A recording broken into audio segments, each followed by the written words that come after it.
Good afternoon, Big Chief Dow. Good afternoon, Dr. Evans. How are you doing this afternoon? I'm great. Thank you so much for that. Welcome to the Congo Square Connection website. I'm glad to be here. Thank you. You represent us in the office suites in the city, as well as in our neighborhood streets. Can you tell us what you do for our community? Well, if I can give you a little background, I'm an attorney, and I after Hurricane Katrina came time when I saw that people were trying to take over New Orleans and make New Orleans something that it wasn't before, and so I kind of felt like people were making a run on, were going to be making a run on the culture. And at that point in time, I went to Big Chief Casby and talked to him. I said, "Look, Chief, I hear in these rooms that these people are making a run on the culture, a run on New Orleans, and probably going to affect our culture in a way. And I like to be a mouthpiece for the culture and see what I can do to make sure that doesn't happen." And Chief Casby told me, say, I would love to have you as a mouthpiece for the culture, but you can't be a mouthpiece for the culture unless you're in the culture. And so I told him, I said, whatever I need to do, because I always wanted to be in a Mardi Gras Indian tribe. And he said that, I could be a member of his tribe. And I told him, I don't know how to sew and I don't know how to make a suit. He said, so I told him, I said, if you help me make a suit, help me to make a suit, then I'll gladly become a part of the culture, because something I want to do for better part of all my life. And so I started working on making a suit. And at the same time, I was going to help the Indians in a battle in the culture that we had a battle with the New Orleans Police Department at City Hall, and meeting with the council members and the mayor and other members in the police department. And we were able to work out an agreement with the police department where they would start teaching about the culture in the police academy, and Chief Casby was doing a lot of that. So it was about advocacy, right? And protection and ensuring the rights of the members in the culture would also be respected in a way that it properly deserved. So, and also I'm out advocating for the preservation of to prevent the mayor from putting City Hall in the municipal auditorium at Congo Square.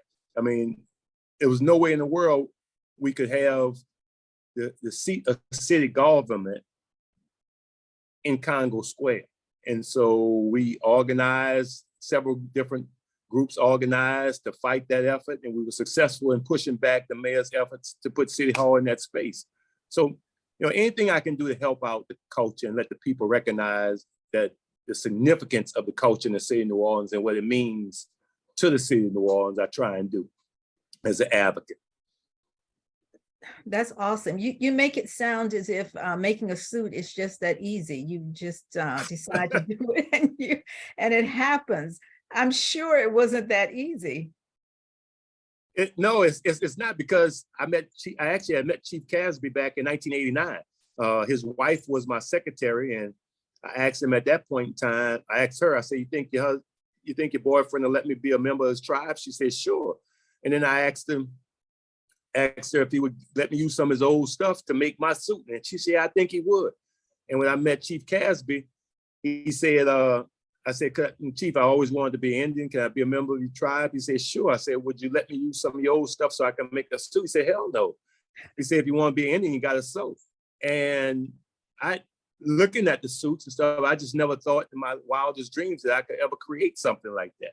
And so I actually walked away for about 10 to 15 years. And because I didn't think I could create this stuff. I was an athlete, and I could, play sports and do a lot of things very well, and was a former professional football player. But artistic was not in my body. I couldn't draw a stick man straight or a circle round. So it was just too daunting of a task to be able to think I could create it. And, Chief Casby told me one thing. He said, if it's in you, it's got to come out, right? And I had the fortune of having a mother who was a school teacher and a seamstress, and my father And so I would cut out patterns as a little boy and put colors together and those kind of things. But sewing a suit, that's something I couldn't do. But my father was a shoemaker and dealt with leathers and stuff like that. And you'd be surprised what you have inside you and the type of things that you inhibit yourself from doing by saying what you can't do before you do it. Chief Casby taught me how to sew, and it was a painstaking thing. But the beautiful thing about making a suit is the spiritual process that you go through in creating it, right? All the things that you think about, or things I was thinking about our ancestors and what they went through and the type of things that they had to go through in order to make this culture survive and those kind of things. So, it's just amazing. It was amazing to me how easy it became to come to me, right? How to do this. And, and going up through the ranks, I think that over the years, I've learned to create beautiful masterpiece suits that's been shown around the world now. So it's definitely not easy, but it's a spiritual journey as you do it. So it's one of the most rewarding things I've ever done in my life. So it's not easy, but I do enjoy doing it. It's a labor of love. And your suits are amazing. I mean, they're so unique, so different. The one from 2022, I could see the leather influence, or the influence of your father when you mentioned that he was a shoemaker and he worked in leather. I saw all of that coming in there. But the themes and the storytelling that goes into it is really, really in depth. Yeah, it's one thing I think that I try to do inside the storytelling of the suits is that people kind of in some respects disregard the significance of the suits, right? And the storytelling in the suit. And I try and inspire with my storytelling. Like the suit that you see in the background here is dedicated to Mansa Musa. And he was the wealthiest man in the world. And he was the ruler of the Mali Empire. And the Mali Empire has a lot of significance to the people in New Orleans, because in that most of the original slaves that came here came from the Senegambia region. And so I wanted to show that we were great in Africa long before we were taken and brought to the United States and relegated and subjected to inhumane treatment. And the stories never really give us a chance to really feel good about ourselves in that narrative. I remember growing up as a kid, going to schools, and basically we were taught that, we come from out the jungles and didn't know nothing, and that, everything that we learned was by the grace of them when they got us here, which is just like total BS. And so I want to let and inspire people to know about the greatness of Africa, the great kings, the great kingdoms in Africa. And I named my tribe the Timbuktu Warriors because of that. Mansa Musa started one of the world's first university systems and educational systems that's out there, the place of knowledge. And so I want people to understand that. I want people to feel good about themselves in the suits that I make. So that's kind of influence that I have in telling the stories that I choose to tell in my suits, pay homage to those people. That's wonderful. I hope that you're writing these narratives up, because what you said is so important about what inspired you to create what you did, the storyline that you have in your suits. I think that's wonderful and important that we know that it's not just made up. It's like, yes. It reminds me of how people say, oh, they're just out there cutting a jig, they're just out there dancing, when they really don't know the history behind the dances and how the practices have been passed down for generations to generations. And so it is with your suit. There's so much more than meets the eye. Yeah, thank you for that. I mean, I think it is really important so that people understand that this is cultural preservation, right? The second lines in New Orleans and all those things that come out of the Congo Square experience, because the culture was able to survive through that experience. And there's no other place in America that really has the culture we have. And you know, as you know, it was a byproduct of a French law that was never intended to benefit us. But the byproduct of it was that we actually got an opportunity to preserve our culture where other places were stripped of that opportunity. And so it's, you know, I think that's really important and really significant, you know. Yes. It's the lifeblood of New Orleans. Yes. You just answered my second question about how does it relate to the history and the legacy of Congo Square. That was wonderful. But I want to ask. Well, I tell you, yes? there's I mean, the history and the culture of Congo Square is so significant that it was really about the preservation of the culture that they had in Africa and how to blend that in here. And as you know, it wasn't just one group of Africans that was in Congo Square. It was people from various different parts that would go into their own little circles and their own little things and their own preservation of what they had there. And then there was a melding of those different cultures from Africa right there in that one spot too.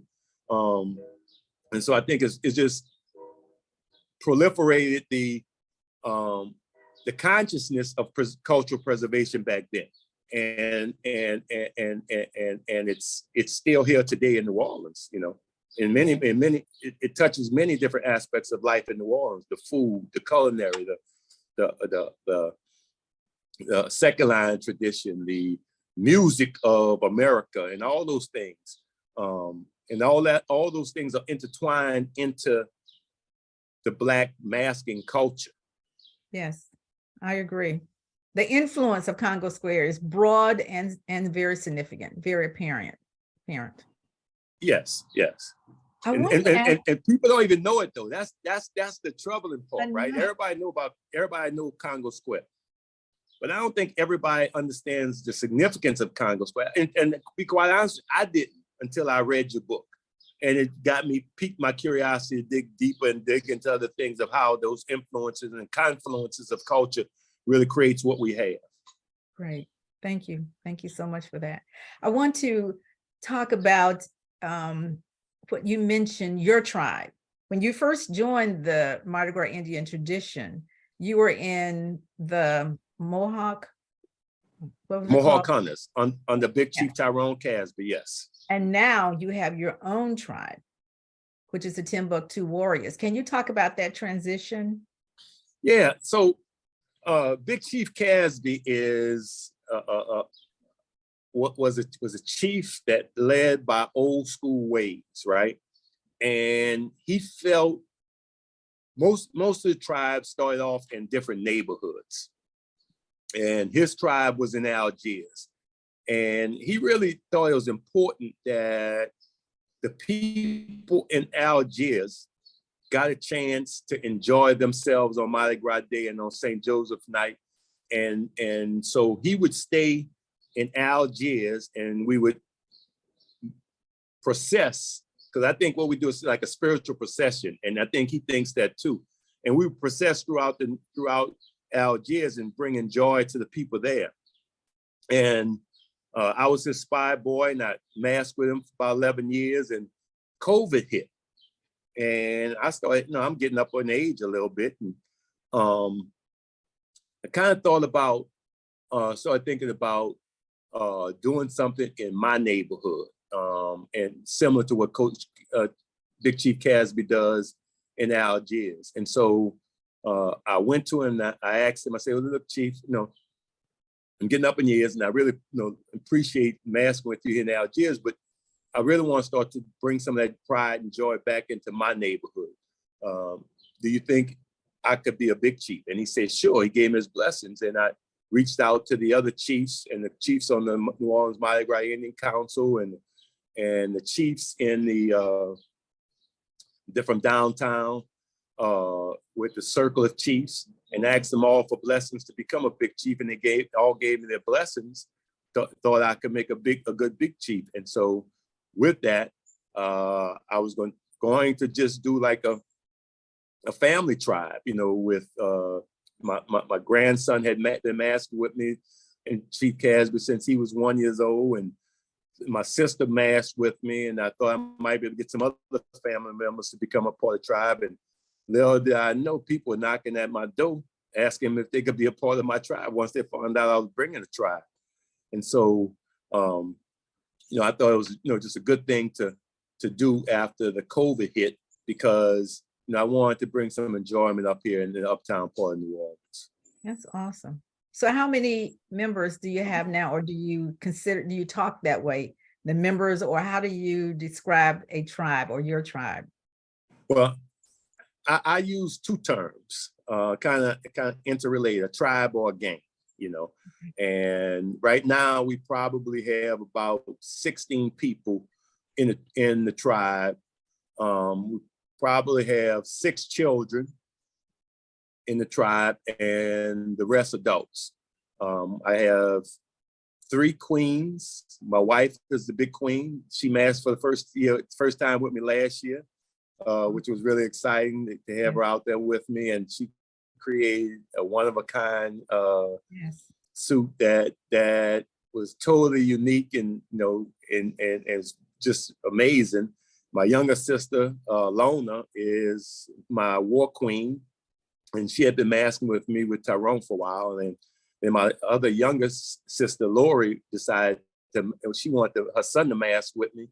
And after she got the sewing on her son, Dominic, who's my flag boy, sewing on his suit, she got the bug and she made a suit for herself. So, and then I have my second to youngest son is my spy boy. He sewed his suit, and I was like amazed that he took his time to do it. And I have Wild Man Jeff. I have War Chief Benny, who used to be a spy boy, and now he's my war chief. And then I have my second chief, James Payne, who had been masking for about 20 years, and third chief, Mitchell. He's out there, and I have a gang flag, Milton, Wow. who used to mask with a couple of tribes. So, and I know I'm forgetting somebody, but we have, like I said, about 17 people in the tribe that really I enjoy working with and watching their creativity flow. And it's just it's a beautiful thing to do. I mean, and to help people be the best person that they could be on the streets and putting together Mardi Gras in their suits. Yes, that's impressive for such a short time to have the tribe to come together like that. So when you come out, do you come out color coordinated, or does everyone do his or her own color scheme? Well, I follow my chief. When I went to my chief and asked him if I could do a certain thing, he said, "Do you, Dow?" And so I tell my tribe members, "Do you?" Or whatever color they pick, that's fine. I do want them to make sure that their suits are Afrocentric. We really at a crossroads in our culture, and people don't speak on this a lot. And I just started speaking on it within the last year, in that in that the name Indian is a misnomer, and it's mislabeled people, in that Columbus and the other colonizers that land here actually thought that they may have landed in India. And so they named the people here Indians. And the first Americans and Native Americans now do not want to be called Indians. And so we continue to call ourselves, or we continue to use the name because we've been branded as such, and other people have monetized the name to our detriment. And so we just get in the game of monetizing ourselves with our creations and our culture. But we got to start really paying attention to paying respect to the Native Americans and First Americans so that we're not doing anything that's offensive to them. And I have heard from others, from people in that community who think that the name Indian is offensive to them. Just like the N-word is offensive to us. Yes. And so we have to find a way to continue the legacy. And I guess in corporate America, they might call it rebranding, if you will. And it's going to take a lot of conscious effort to figure out how that rebranding occurs. But I don't want to do anything that's continue to do anything that might be offensive to others. And Yes. so, I kind of say Indian now, and I'm not sure if that's correct, and it's probably not. But we're gonna have to find a way to massage it to the point that we're not doing anything that's offensive to others. So how do you spell what you say now? INJUN.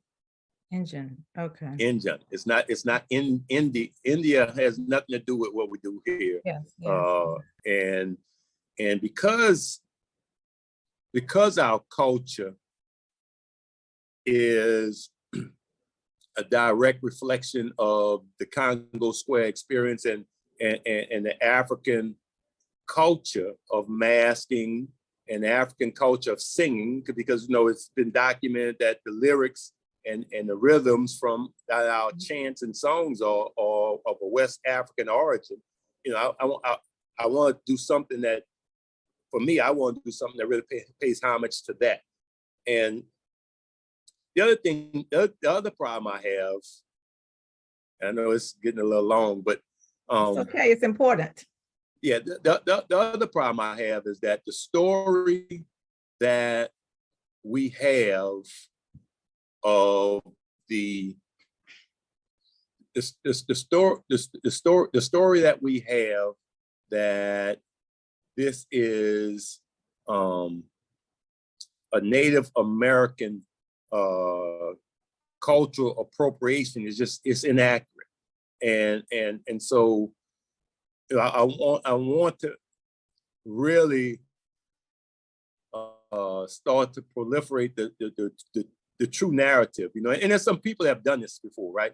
There's a book out there called From the Kingdom of Yes. From Congo to Congo Square by Devin DeWolf. Yes, I know. And it talks about the relationship between Africa, Congo Square, and the Indians, right, of New Orleans.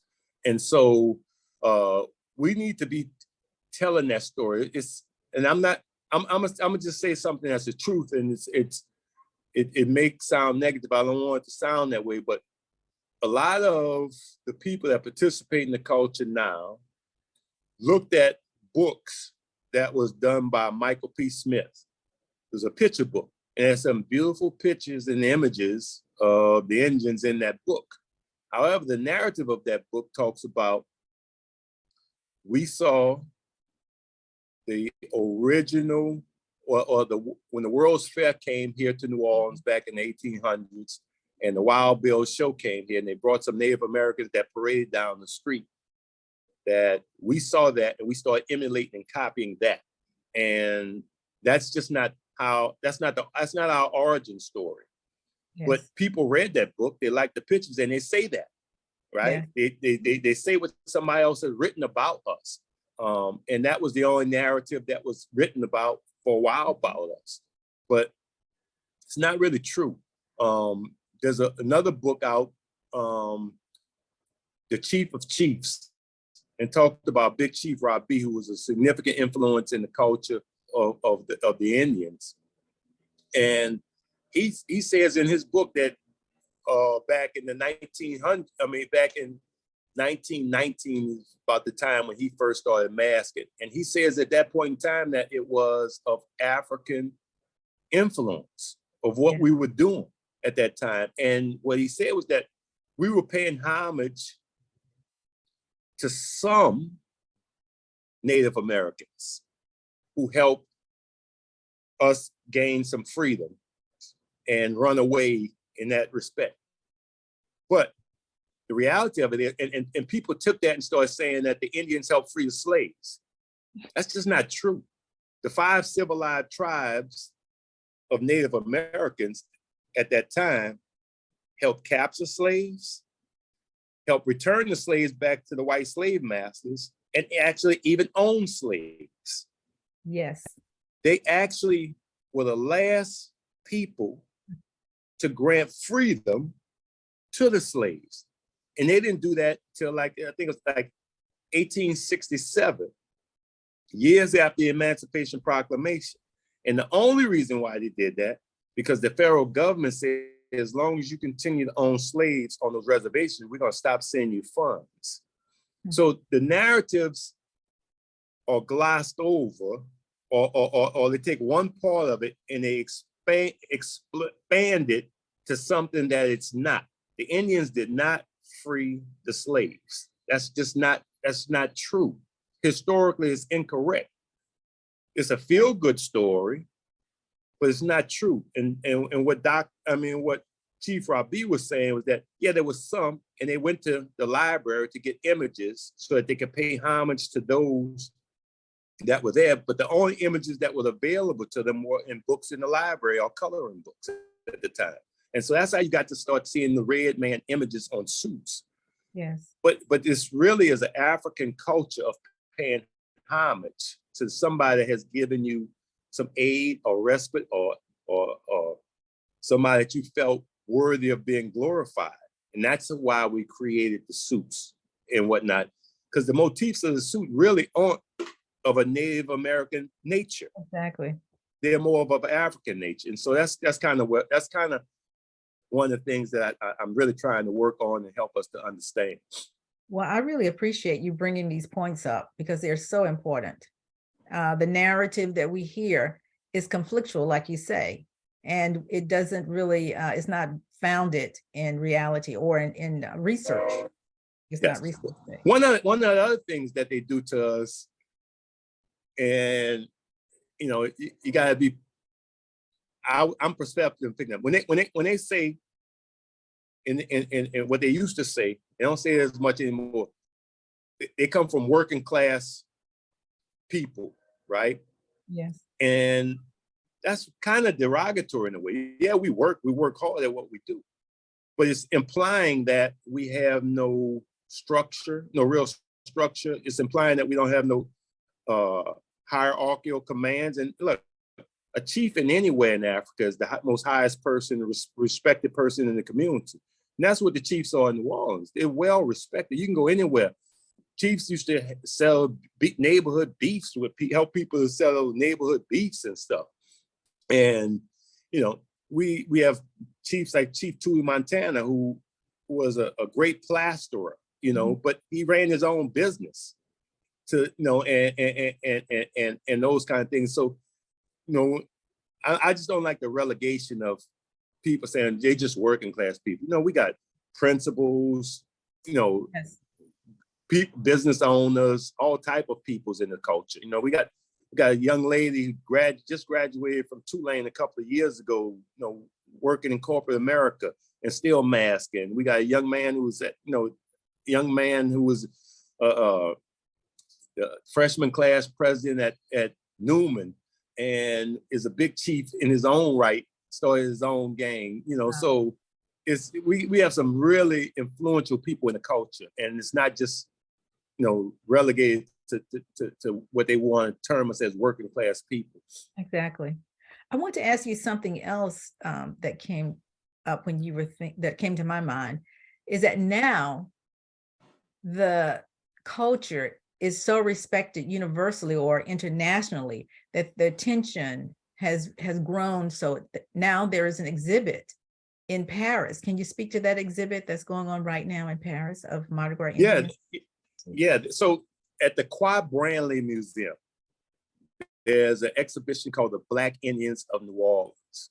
And the Croix Branly is one of the world-renowned museums that's located in Paris, right at the foot blocks away from the Eiffel Tower.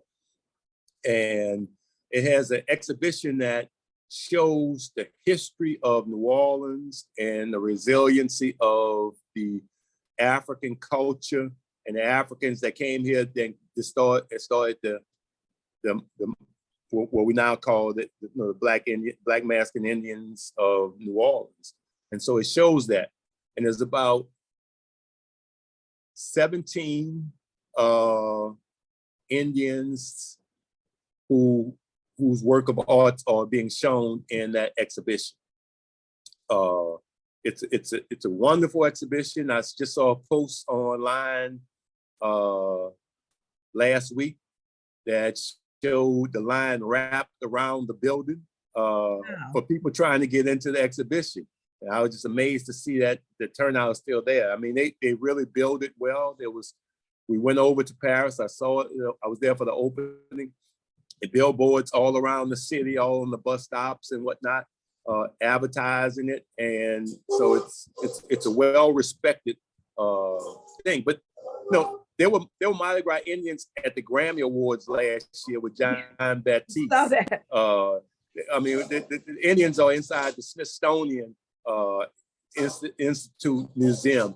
So there was also an exhibition in Venice at the Biennale in Venice this year with images from my suits and Big Chief Darrell Montana's suit and Big Chief Howard Miller's suit was there in the Biennale.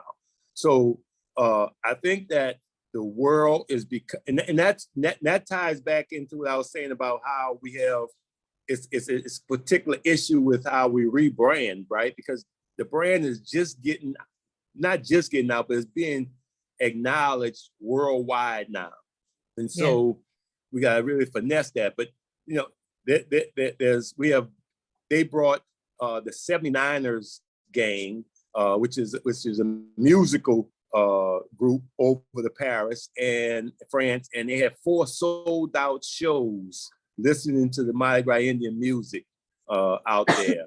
And, like I said, Big Chief Bo Dallas, Monk Boudreaux have toured the world. Big Chief Juan Pardo have toured the world singing, so it is a world respected thing. Because when the people from the choir Brandon came to town about five years ago, and they went out looking at different suits and coming to talk to different people about possibly participating in that exhibition. And so they're seeking us out because the artwork is the story is fascinating, and the artwork that we're creating is just as amazing. Exactly, which is why I think your narratives about your suits and the stories are so important to go along with when they go to these exhibits. No, you're absolutely right on that, and be not only telling the story with the pictorial work that we do, but telling the story written, right? Exactly. And I do agree with you. I think it's really important, and I think you and I have talked about this before. But we've got to get to the point where we are telling the story about us by us, right? Exactly. Because even in the book From the Kingdom of Congo to Congo Square, while they reference that the culture came from Africa, they say that in the book it said that the Christianity was brought into Africa by the Europeans, which is wrong. That's a wrong narrative, because Christianity was born in Africa.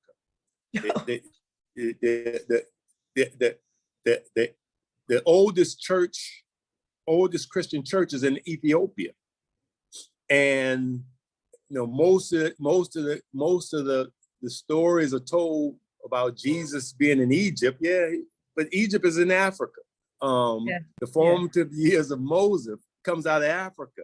So you can't tell me that it was brought into Africa when it was exported out of Africa in the first place. So you really got to tell the story the right way, or give in depth to the whole story, not to marginalize the significance of what we play in our own culture. Yeah, but that shows their limited perspective. They don't think that Egypt was in Africa. That's not in their minds what Africa is. No, because, and look, it's not their fault necessarily. The stories were whitewashed for the benefit of them and to the detriment of us for our own self-esteem and their overinflation of their self-esteem. So they take those stories and they just, it's easy to gloss over the significant part that we play because they always want to uplift their importance in society, so I just we got it. Yes, I agree. I just want to reinforce something. If you don't write the narrative about your suit and what it means and all of the symbolisms, somebody else will when they put it on exhibit. Yes. You're right. Yeah, absolutely. I worked in the gallery and I know that's what ends up happening is that we describe, we talk about it. And, I don't know enough about you and your work and your symbolism, your intent, your purpose for doing this, selecting these colors and all that, you know that. So I just encourage you again. No, I agree with you 100%. Thank you for that. You've said so much. There was one more thing I wanted to ask you.